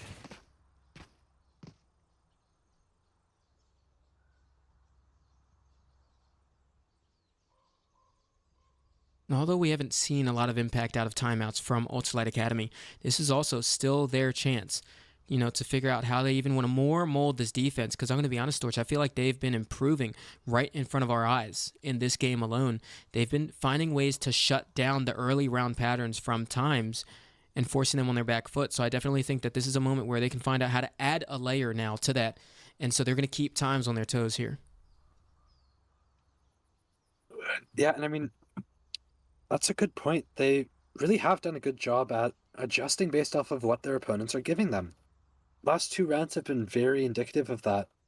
And if you're TIMEZ here, you really just have to shock them. I'm honestly thinking, like, you pull a half by here, you set up your eco for the rest of this half, and you just crash B.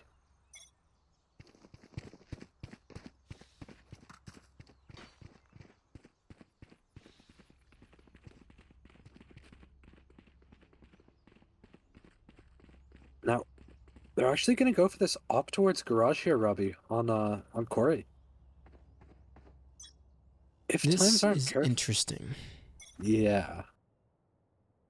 Really trying to single out Keo. Oh, and there's the pick. Fake Cologne not faking out Corey, and yeah.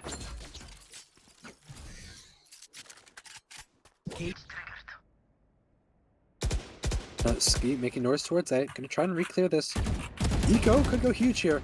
Gonna get spotted out. Only gonna get a little bit of chip though.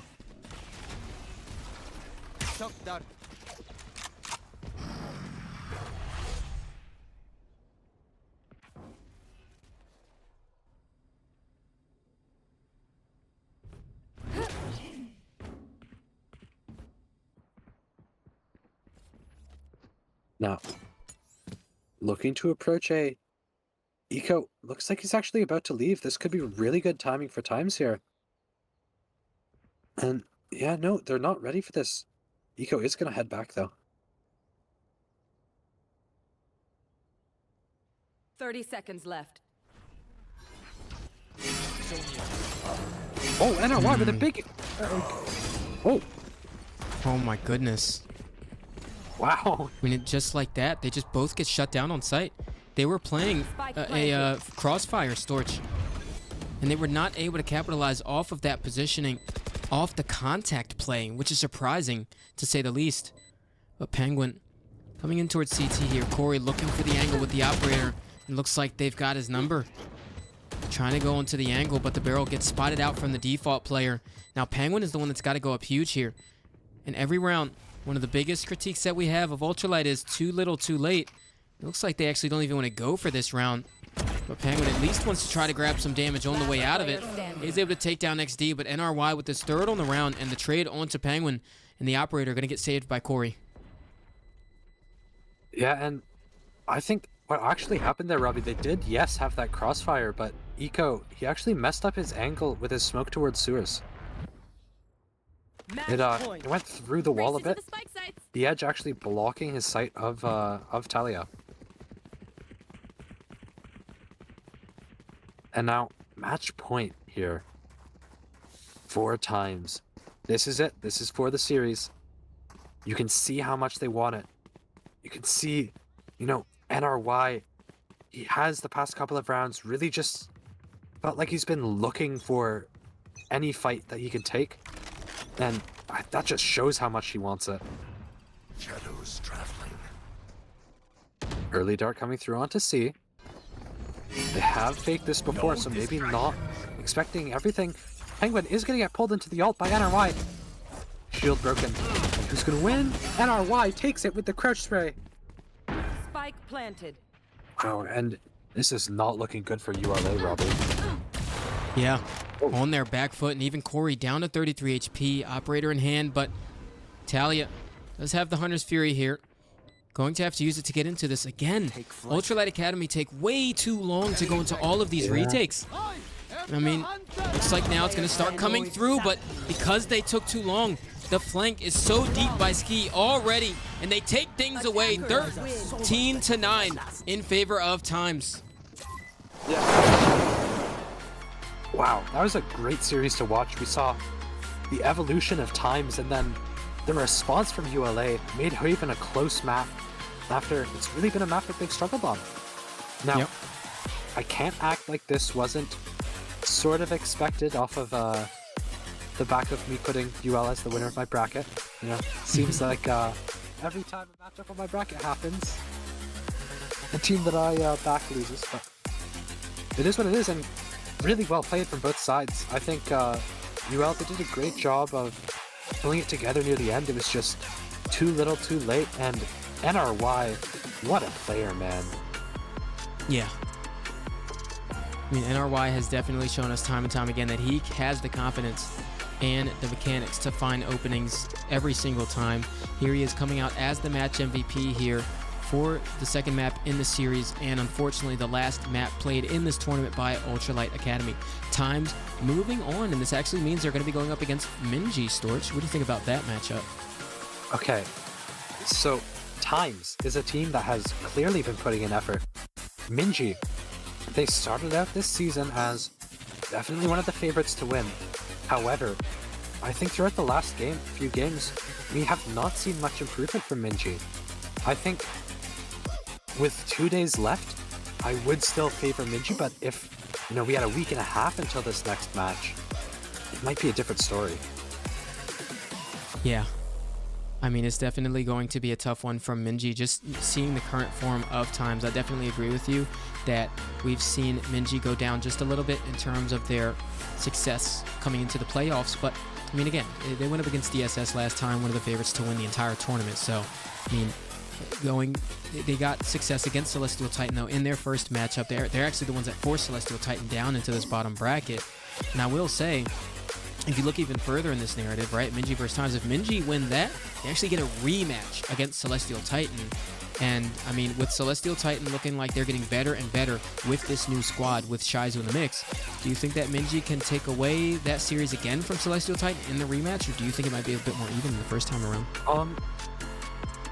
Honestly, I don't think it's that big of a difference. I think today's game with Celestial Titans, really, FNR were missing Quincy. Quincy is a player who has, I mean, he's the one who brought FNR this far, along with Bandit, I'd have to say.